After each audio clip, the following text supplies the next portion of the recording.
Selamat malam Bapak Ibu, Saudara dan Saudari yang dikasihi Tuhan. Malam hari ini kita berjumpa lagi di dalam doa dan renungan hari Rabu GITJ Jepara Pepana Yogyakarta. Sebelum kita bersama membaca, menggumulkan kebenaran firman Tuhan dan menaikkan doa-doa kita, mari kita memohon tuntunan dan penyertaan di dalam doa pembukaan. Mari kita berdoa. Tuhan, kami bersyukur malam hari ini kembali kami boleh bersama berkumpul kembali, walaupun kami harus berkumpul dari rumah kami masing-masing, untuk menaikkan doa-doa kami, untuk bersama kami mau membaca dan merenungkan akan kebenaran firman. Tolong kami dengan tuntunan Roh-Mu yang kudus, sehingga doa dan renungan hari Rabu kami dari rumah kami masing-masing boleh berjalan dengan lancar, tanpa ada hambatan satu apapun. Di dalam Tuhan kami Yesus Kristus kami berdoa. Amin. Bapak, Ibu, dan Saudara, bacaan kita pada malam hari ini terambil dari Injil Lukas, pasalnya yang ke-9, ayatnya yang pertama sampai dengan yang ke-6. Injil Pak Lukas, pasal 9, ayat 1 sampai dengan yang ke-6. Saya akan membacakan untuk saudara dan saudari semuanya. Demikianlah pembacaan sabda Tuhan bagi kita. Maka Yesus memanggil ke-12 muridnya, lalu memberikan tenaga dan kuasa kepada mereka untuk menguasai setan-setan dan untuk menyembuhkan penyakit-penyakit. Dan ia mengutus mereka untuk memberitakan kerajaan Allah dan untuk menyembuhkan orang. Katanya kepada mereka, jangan membawa apa-apa dalam perjalanan. Jangan membawa tongkat atau bekal, roti atau uang, atau 2 helai baju. Dan apabila kamu sudah diterima dalam suatu rumah, tinggallah di situ sampai kamu berangkat dari situ. Dan kalau ada orang yang tidak mau menerima kamu, keluarlah dari kota mereka dan kebaskanlah debunya dari kakimu sebagai peringatan terhadap mereka. Lalu pergilah mereka dan mereka mengelilingi segala desa sambil memberitakan Injil dan menyembuhkan orang sakit di segala tempat. Demikianlah pembacaan firman Tuhan bagi kita semua, dan kita semua yang berbahagia adalah yang dengan tetap tekun setia untuk membaca, merenungkan, dan lebih lagi melakukan firman dalam hidup sehari-hari. Terpujilah nama Tuhan. Bapak, Ibu, dan Saudara, serta saudari yang dikasihi Tuhan, renungan kita pada malam hari ini berjudul diutus, diperlengkapi, dan dikuduskan. Saat ini Bapak, Ibu, dan Saudara serta saudari yang dikasihi Tuhan, sedang ramai kasus yang menimpa seseorang yang dianggap telah melecehkan agama tertentu. Sebut saja orang tersebut adalah MK. Dan MK saat ini sedang ditahan, dan di dalam masa penahanannya tersebut, MK dianiaya oleh NB. NB adalah seorang petinggi di sebuah institusi yang begitu dihormati di Indonesia, dan NB ini juga merupakan penghuni penjara tersebut karena kasus korupsi atau kasus suap yang menimpanya. Dan dalam penganiayaan yang dilakukan oleh NB kepada MK tersebut, saya rasa sungguh tidak manusiawi. Diperlakukan secara tidak manusiawi. Tidak hanya secara fisik, tetapi juga diteror secara psikis.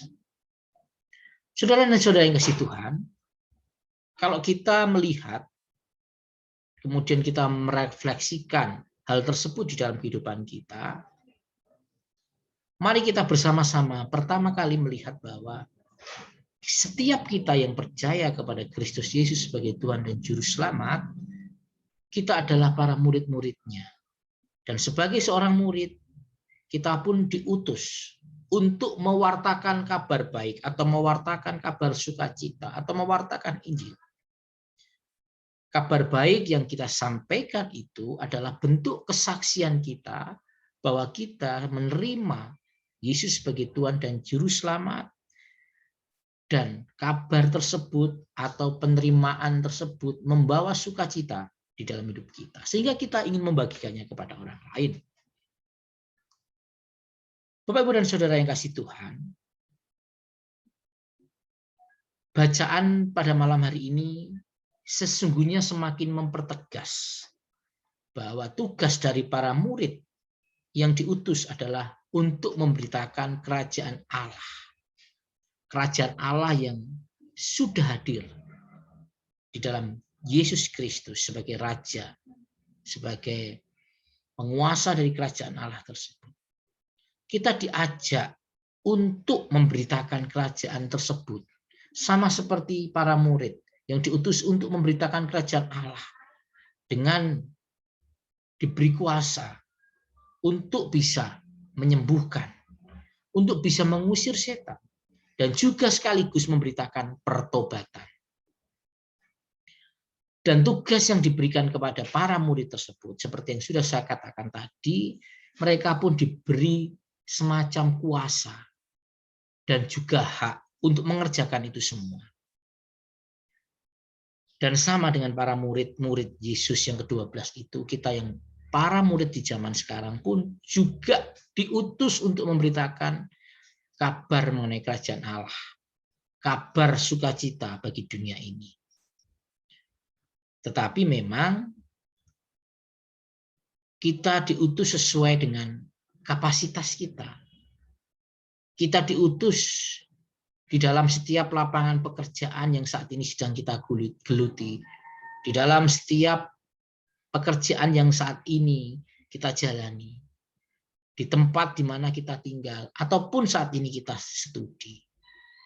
Jadi tidak semua orang itu diutus untuk menjadi gembala, menjadi pendeta, menjadi majelis, atau pejabat-pejabat gereja yang lain. Tidak. Kita semua mempunyai panggilan masing-masing. Kita mempunyai tugas perutusan masing-masing di mana Tuhan tempatkan kita saat ini. Entah di dalam pekerjaan kita, karya kita, tempat tinggal kita, ataupun tempat studi kita. Justru yang mau kita lihat secara lebih mendalam, para murid itu diutus keluar. Para murid diutus untuk keluar dari zona nyaman mereka. Dan sama dengan kita pun, saat ini kita pun diutus keluar ke tempat di mana kita bekerja, ke tempat di mana kita berstudi, di tempat di mana kita tinggal. Kita keluar dari zona nyaman kita. Kita diajak untuk memberikan kesaksian bagi dunia ini. Artinya Bapak Ibu, dimanapun saat ini kita bekerja, bertempat tinggal, berstudi, itulah tempat di mana kita diutus untuk mewartakan mengenai kabar sukacita, mengenai warta Injil bagi dunia ini. Dan sama seperti para murid, kita pun diberi kuasa dan hak untuk menyembuhkan yang sakit, mengusir setan, dan juga mewartakan pertobatan bagi orang-orang sekeliling kita. Tetapi pertanyaannya, bagaimana dengan kita ataupun sama seperti saya yang tidak mempunyai talenta untuk bisa menyembuhkan orang lain secara fisik atau bisa mengusir setan dalam bentuk-bentuk eksorsisme atau eksorsisme. Dan pertanyaan itu seringkali juga menggelayut di benak kita. Tetapi mari kita melihat bahwa persoalan sakit, penyakit, persoalan mengusir setan, itu tidak hanya sekedar sakit secara fisik, tidak hanya sekedar mengusir setan yang kita pahami sebagai roh-roh yang bisa mengganggu hidup orang-orang, yang begitu menakutkan, gambaran-gambaran yang sangat menakutkan dengan wajah-wajah yang seram, dengan penampakan yang seram. Tidak hanya seperti itu. Saat ini ketika berbicara tentang sakit penyakit, banyak orang-orang sekeliling kita yang secara fisik mungkin sehat, tetapi secara mental banyak yang terganggu. Tekanan hidup, persoalan-persoalan dalam rumah tangga, persoalan ekonomi, dan banyak sekali persoalan-persoalan yang membuat sesungguhnya banyak orang yang sakit secara mentalnya. Dan kehadiran kita pun juga pasti berjumpa dengan orang-orang seperti itu. Ketika memang kita tidak mempunyai talenta menyembuhkan secara fisik, kita bisa menyembuhkan, mendekati orang-orang yang sakit secara mental. Kita bisa menghibur mereka, kita bisa menjadi teman ngobrol mereka, bahkan kita bisa mendoakan mereka kalau mereka berkenan. Begitu pula ketika kita diberi kuasa dan hak untuk mengusir setan. Itu tidak hanya setan-setan yang kita pahami dengan penampakan yang menakutkan, dengan bentuk-bentuk yang mengerikan. Tidak, justru seringkali di sekeliling kita banyak kuasa-kuasa setan yang membelenggu orang-orang. Ketidakadilan sekeliling kita, ketamakan di sekeliling kita, penindasan yang ada di sekeliling kita, itu adalah bentuk kuasa-kuasa manifestasi setan yang justru membunuh banyak orang, justru merugikan banyak orang, justru membuat orang lain hidupnya menjadi tidak berarti. Tugas kita adalah saat ini mencoba menilik di dalam kehidupan kita semua. Mencoba terus senantiasa mau mengusir setiap kuasa-kuasa ketidakadilan, kuasa-kuasa kerakusan, ketamakan, kuasa-kuasa kesombongan, egoisme. Kita diajak untuk lebih dulu menatap hati dan batin kita, sehingga kuasa-kuasa setan itu tidak menguasai hidup kita, sehingga kita tidak mudah tergoda dengan kuasa-kuasa yang ada di sekeliling kita. Justru kehadiran kita mampu menunjukkan bahwa kita dengan kuasa yang diberikan oleh Allah bisa menguasai diri kita untuk tidak terjebak pada kesombongan, kerakusan, penindasan kepada yang lain, dan lain sebagainya yang seringkali justru merugikan banyak orang lain.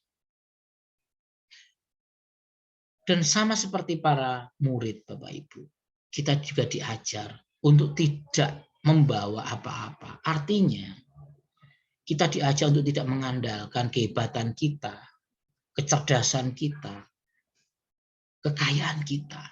Tidak, kita diajar justru menyerahkan segala yang kita punyai itu untuk dijadikan saluran berkat bagi pewartaan kerajaan Allah.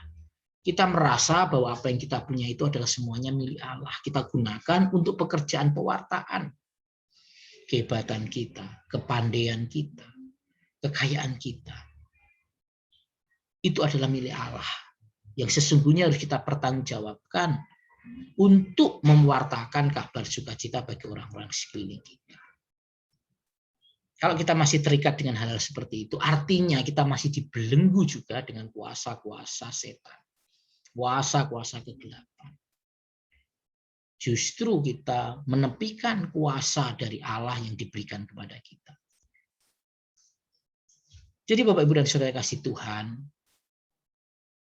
kita diajar sesungguhnya di dalam perutusan kita masing-masing di mana kita bekerja untuk senantiasa menjadikan kepemilikan atau sesuatu yang ada di dalam diri kita, entah kekayaan, entah kecerdasan, entah kehebatan, kekuatan, itu kita berikan untuk kemuliaan Tuhan. Kita berikan untuk memberitakan warta sukacita bagi dunia ini.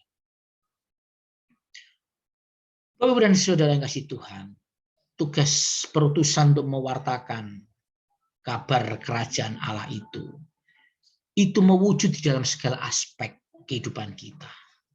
Segala aspek kehidupan kita bisa menjadi teladan. Bukan dengan cara kemudian kita menjelek-jelekkan orang lain atau mengolok-ngolok orang lain atau bahkan mengejek dan mengolok-ngolok agama lain. Tugas kita adalah mengabarkan cinta kasih Allah yang terpancar melalui hidup kita. Itu yang perlu kita hadirkan. Kalau kemudian tugas memberitakan atau mewartakan Injil tersebut, kemudian kita lakukan dengan menjelek-jelekkan, apa bedanya kita dengan orang lain? Firman Tuhan mengatakan jangan sampai debu itu menempel di kaki kita, karena itu akan memberikan pengaruh pada hidup kita. Kita perlu mengebaskan debu tersebut. Jangan sampai kekotoran tersebut berimbas pada hidup kita. Mewartakan atau memberitakan kerajaan Allah itu sesungguhnya juga memakai etika kerajaan Allah. Tidak dengan etika dunia yang mengolok-ngolok, yang mengejek, yang menjelek-jelekkan orang lain atau menjelek-jelekkan agama lain. Bukan seperti itu. Ingat sekali lagi, mewartakan kabar sukacita itu adalah mewartakan cinta kasih Allah yang sudah kita terima dan itu terpancar dalam hidup kita. Mereka mau menerima warta sukacita yang kita bawa, puji Tuhan. Tidak menerima, itu urusan mereka. Urusan kita sekedar menyampaikan, mewartakan, memberitakan dengan cara-cara kerajaan Allah, dengan cara-cara etika kerajaan Allah. Yaitu dengan melepaskan kebaikan, melepaskan cinta kasih, melepaskan pengampunan, melepaskan belas kasih. Itu cara-cara etika kerajaan Allah. Bukan dengan cara-cara mengejek-ejek, mengolok-ngolok orang lain atau agama lain. Bapak, Ibu, dan saudara yang kasih Tuhan, marilah kita sadar bahwa kehadiran kita di bumi ini, dimanapun Tuhan tempatkan, entah kita yang bekerja di kantor, bekerja di perusahaan, bekerja di sekolah, ataupun kita yang saat ini masih berstudi, ataupun kita yang saat ini bertempat tinggal dimanapun. Tugas kita adalah diutus, hadir di dunia ini untuk memberitakan warta sukacita yang sudah kita terima, yang sudah kita imani. Dan yakinlah kita diperlengkapi. Diperlengkapi dengan kuasa, diperlengkapi dengan hak untuk menyembuhkan yang sakit. Tidak hanya sakit secara fisik, tetapi sakit secara mental. Mengusir setan, tidak hanya setan-setan yang kita pahami sebagai hal yang menakutkan, tidak, tetapi juga mengusir kuasa-kuasa kegelapan yang seringkali justru menindas hidup kita. Seperti kesombongan, kerakusan, ketamakan, egoisme, iri hati, dan semuanya. Itu juga kita diberi kuasa untuk bisa mengusir hal tersebut. Sehingga hidup kita bisa menjadi teladan. Dan kita juga dikuduskan dalam hidup kita. Artinya, setiap pewartaan, setiap berita yang kita sampaikan, itu harus disampaikan dengan cara-cara yang kudus. Sesuai dengan etika kerajaan Allah. Tidak dengan menjelek-jelekkan yang lain. Tidak dengan mengolok-ngolok yang lain. Tidak dengan mencoba mencari-cari kesalahan yang lain. Atau bahkan agama lain. Marilah kita melihat dalam hidup kita. Bahwa kita sesungguhnya diutus, diperlengkapi, dan dikuduskan untuk memberitakan kerajaan Allah bagi dunia ini. Terpujilah nama Tuhan. Amin. Bapak, Ibu, dan saudara yang kasih Tuhan, mari kita sebelum bersama-sama mengakhiri doa dan renungan kita pada malam hari ini, kita akan menaikkan doa-doa syafaat kita. Mari kita berdoa. Tuhan, kami bersyukur malam hari ini kembali kami boleh bersama membaca dan mengumuliakan kebenaran firman-Mu. Kami meyakini Tuhan ketika Engkau mengutus ke-12 murid, Engkau pun mengutus kami para murid-murid-Mu di masa sekarang. Engkau utus untuk hadir mewartakan kerajaan Allah. Engkau juga memperlengkapi kami dengan kuasa dan hak untuk bisa menyampaikan kabar sukacita itu. Dan Engkau pun menguduskan hidup kami. Biarlah Roh-Mu yang kudus yang semakin meneguhkan dan meyakinkan kami bahwa kami diutus, diperlengkapi dan dikuduskan untuk memberitakan kerajaan Allah bagi dunia ini. Dan malam hari ini kami bersatu hati Tuhan berdoa untuk setiap pelayanan yang kami kerjakan. Kiranya Tuhan semakin memakai kami di dalam setiap pelayanan yang kami kerjakan. Di tengah kekurangan kami, di tengah kelemahan kami, di tengah hal-hal yang mungkin secara manusiawi kami tidak bisa apa-apa. Tetapi kami percaya di tengah kekurangan, di tengah kelemahan, di tengah ketidakmampuan kami, kuasa-Mu nyata bagi pelayanan yang kami kerjakan, secara khusus di GID Jepara Panah Yogyakarta. Berkati anak-Mu yang Kau pilih sebagai gembala bersama dengan seluruh pengurus dan jemaat. Kami boleh mengerjakan pelayanan-pelayanan itu Tuhan percayakan untuk hormat dan kemuliaan nama-Mu. Terlebih Tuhan, mampukan setiap pelayanan kami kerjakan ini semakin membangun iman dan percaya kami untuk terus bertumbuh dan menghasilkan buah bagi hormat kemuliaan nama-Mu saja. Tuhan, intinya kami berdoa untuk situasi pandemi ini. Kami bersyukur jika situasinya sudah mulai melandai. Dan kami percaya Tuhan semakin memulihkan kondisi bangsa dan negara kami. Tuhan memulihkan kondisi dunia ini. Dan biarlah kami juga tetap taat untuk menjalankan protokol kesehatan yang saat ini masih harus kami kerjakan. Kami percaya Tuhan menyertai, Tuhan memberkati, dan memampukan kami untuk mengerjakan itu semua. Sehingga pandemi ini boleh cepat berlalu, dan kami pun boleh kembali menata setiap pelayanan, pekerjaan, dan apapun yang Tuhan percayakan bagi kami. Dan kami mau serahkan ini hanya untuk hormat dan kemuliaan nama-Mu. Kami juga intinya berdoa untuk setiap pergumulan para jemaat-Mu, baik yang paling kecil sampai yang hati Yesus. Kami percaya Tuhan menyertai kami, pribadi lepas pribadi, di dalam pergumulan-pergumulan kami, di dalam pergumulan keluarga-keluarga kami. Tuhan juga memberkati keluarga kami dengan kerukunan, dengan keharmonisan, dengan cinta kasih yang melimpah dalam hidup kami semua. Kami juga berdoa untuk para Yosua-Mu di masa sepuhnya, kiranya Tuhan senantiasa memberkati dengan kesehatan, dengan iman yang semakin menyerahkan hidupnya hanya di dalam tangan kuasa. Berkati juga setiap tumbuh dan kembang anak-anak kami, baik di tingkat yang masih yang sudah duduk di bangku sekolah ataupun yang belum bersekolah di TK, SD, SMP, SMA, dan perguruan tinggi. Kiranya anak-anak kami semakin menjadi anak-anak yang bertumbuh berkembang menjadi anak-anak yang takut akan Kau, anak yang boleh menghormati orang tuanya, dan anak yang senantiasa memancarkan cinta kasih Kristus dalam perjalanan kehidupan mereka semua. Tolong kami semua ya Tuhan, tolong kami semua. Inilah doa kami, inilah harapan kami. Sepenuhnya kami serahkan yang dalam tangan kuasa-Mu, di dalam Tuhan kami Yesus Kristus. Kami berdoa. Amin. Selamat malam Bapak Ibu semua, saudara dan saudari yang kasih Tuhan. Tetap sehat, tetap semangat. Terus jaga protokol kesehatan. Tuhan memberkati kita semuanya. Amin.